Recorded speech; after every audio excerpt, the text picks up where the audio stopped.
بسم اللہ الرحمن الرحیم۔ السلام علیکم ورحمۃ اللہ وبرکاتہ۔ ناظرین، آج کے مسلمان حکمران جو ہیں ان کے حالات آپ دیکھیں، اور ایک زمانہ وہ تھا کہ جو مسلمان حکمران تھے ان کی غیرت ایمانی کا یہ عالم تھا کہ ایک تاریخی واقعہ حضرت عمر بن عبدالعزیز رحمۃ اللہ تعالی علیہ، آپ نے شاہ روم بادشاہ جو تھا اس کو پیغام بھیجا اور اپنا قاصد اس کی طرف روانہ کیا۔ تو عمر بن عبدالعزیز کا قاصد جب شاہ روم کے دربار میں پہنچا تو شاہ روم کے دربار میں پہنچ کر اس نے عمر بن عبدالعزیز کا پیغام پہنچایا۔ پیغام پہنچا کر جب اس کے محل سے باہر نکلا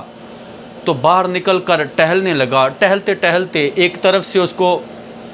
قرآن پاک کی تلاوت کی آواز سنائی دی، وہ اس طرف چل پڑا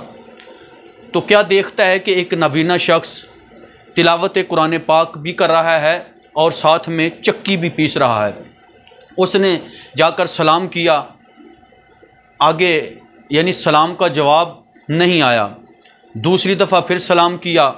لیکن جواب نہیں ملا۔ تیسری دفعہ جب اس نے سلام کیا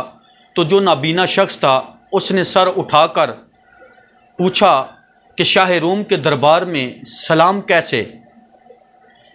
تو قاصد نے کہا پہلے آپ یہ بتائیں کہ شاہ روم کے دربار میں تلاوت قرآن کیسے؟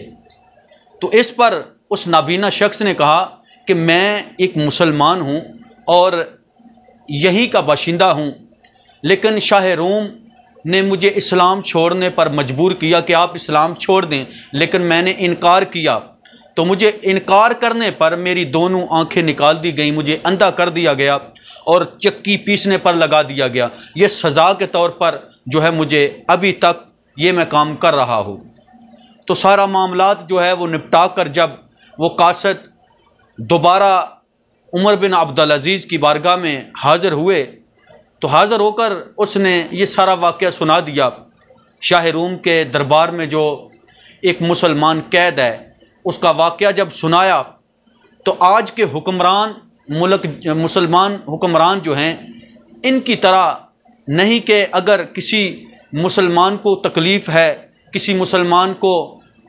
کہیں پہ پریشانی ہے تو ایک مذمتی بیان دے دینا یا چند منٹوں کا احتجاج ریکارڈ کرا دینا، جذباتی بیان، جذباتی تقریریں کر لینا، یہ نہیں، انہوں نے یہ نہیں کیا بلکہ فوراً ایک کاغذ قلم لیا اور اس پہ تحریر لکھ دی، اور تحریر میں لکھا کہ اے شاہ روم، تیرے دربار میں ایک مسلمان قید ہے، یہ میرا خط تیرے تک پہنچے تو اس کو پڑھتے ہی اگر تم نے اس کے رہائی کے آرڈر جاری نہ کیے، اس کو آزاد نہ کیا تو یاد رکھنا ایک لشکر جرار جو میری طرف سے تیرے اوپر حملہ کرنے کے لیے آئے گا، اس کا پہلا سرا جو ہوگا، پہلا شخص جو ہوگا تیرے دربار میں ہوگا اور اس کا آخری بندہ جو ہوگا وہ میرے دربار میں ہوگا۔ اتنا بڑا لشکر جرار میں جو ہے وہ تیرے اوپر حملہ کرنے کے لیے بھیجوں گا۔ تو یہ ایک مسلمان ریاست کے خلیفہ، انہوں نے اتنا بڑا یہ قدم اٹھایا کہ اپنی ریاست کو داؤ پر لگانے کے لیے تیار ہو گئے۔ اس کی کیا وجہ تھی؟ اس کی وجہ یہ تھی کہ ان کو یہ علم تھا کہ آقا کریم علیہ الصلوۃ والسلام نے یہ فرما دیا کہ مسلمان ایک جان کی مانند ہیں، ایک مسلمان کو اگر تکلیف پہنچے تو سب مسلمانوں کو تکلیف ہوتی ہے، اور ان کو یہ بھی معلوم تھا کہ ایک مسلمان کی حرمت، ایک مسلمان کی عزت اگر خانہ کعبہ سے زیادہ ہے تو پھر جغرافیائی سرحدوں سے، جغرافیائی حدود سے بھی زیادہ ہے۔ ان کو یہ بھی معلوم تھا کہ میرے آقا کریم علیہ الصلوۃ والسلام نے حضرت عمر عثمان غنی ذوالنورین رضی اللہ تعالی عنہ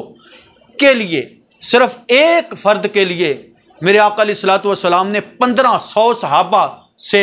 موت پر بیعت لی تھی۔ تو یہ ان حکمرانوں کو یہ علم تھا، اس لیے انہوں نے اتنا بڑا قدم اٹھایا، اپنی سلطنت داؤ پر لگانے کے لیے فیصلہ کر لیا۔ جب سے یہ سوچ، یہ نظریہ ہم نے چھوڑا ہوا ہے، تب سے ہم ذلیل و خوار ہو رہے ہیں۔ آج پوری دنیا میں دیکھ لیں کہ مسلمانوں کے ساتھ کیا سلوک کیا جا رہا ہے۔ کبھی عراق دیکھیں،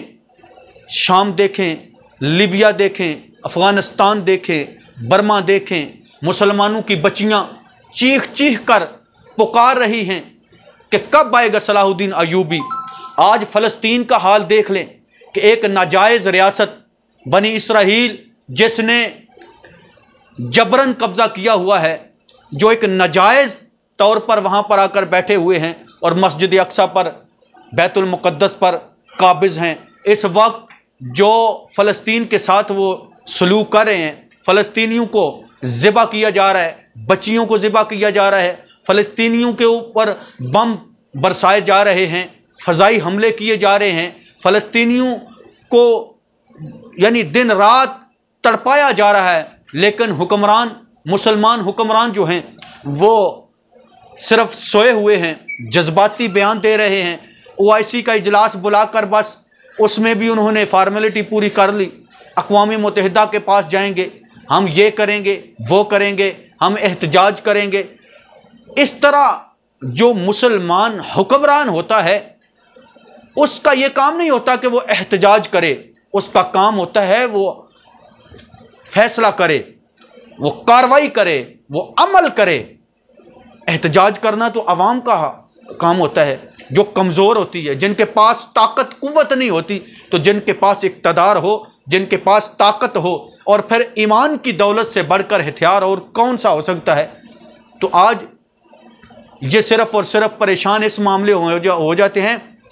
کہ اگر ہم نے کوئی ایکشن لیا تو ہماری اکانومی ڈوب جائے گی، ہمارا سب کچھ جو ہے وہ برباد ہو جائے گا، تو اس لیے یہ کوئی فیصلہ نہیں کر پاتے۔ خدا کا خوف کرو، ہوش کے ناخن لو، مرنا ہے سب نے اور قبر میں جانا ہے، تو وہاں پر اللہ رسول کو جواب دینا ہے۔ تو یہ جتنے بھی مظلوم لوگ، فلسطینی،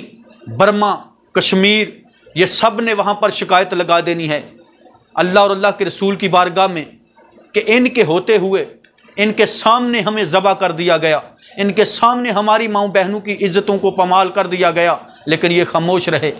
انہوں نے کوئی کارروائی نہیں کی، تو پھر وہاں پر کون سا جواب دیں گے؟ اللہ تعالی ہم سب کا حامی و ناصر ہو، اور اللہ تبارک و تعالی ہم سب کو ایمانی غیرت عطا فرمائے، ہمارے حکمرانوں کو اللہ تعالی ایمانی غیرت عطا فرمائے، آمین۔ السلام علیکم ورحمۃ اللہ۔